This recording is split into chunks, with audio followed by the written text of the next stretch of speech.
কোনো ব্যক্তি নির্মাণ হয় কিভাবে? কেউ বলবেন পঞ্চতত্ত্বের দ্বারা, কেউ বলবেন আত্মা, দেহ ও চেতনার দ্বারা, কেউ বলবেন ঈশ্বরের কৃপার দ্বারা, তো কেউ বলবেন এই প্রকৃতির পরীক্ষার দ্বারা। না, মানুষের নির্মাণ হয়ে থাকে বিশ্বাসের দ্বারা।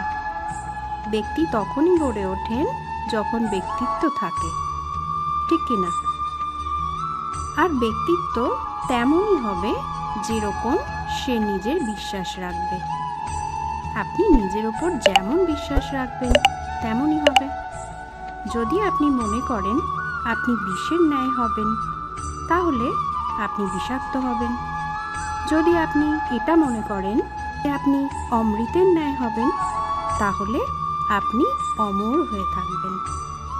যদি আপনি নিজের ওপর বিশ্বাস রাখেন যে আপনি সংসারে সব থেকে উঁচু পর্বতের শিখরে পৌঁছতে পারবেন, তাহলে আপনি অবশ্যই তা পৌঁছাবেন।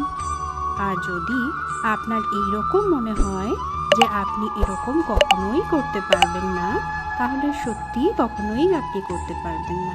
ভেবে দেখবেন, বিশ্বাসের মধ্যেই বিশ্ব বাস করে, তো আপনার অস্তিত্ব কেন করবে না? যেমন বিশ্বাস আপনি নিজের ওপরে রাখবেন, তেমনই আপনি হয়ে উঠবেন।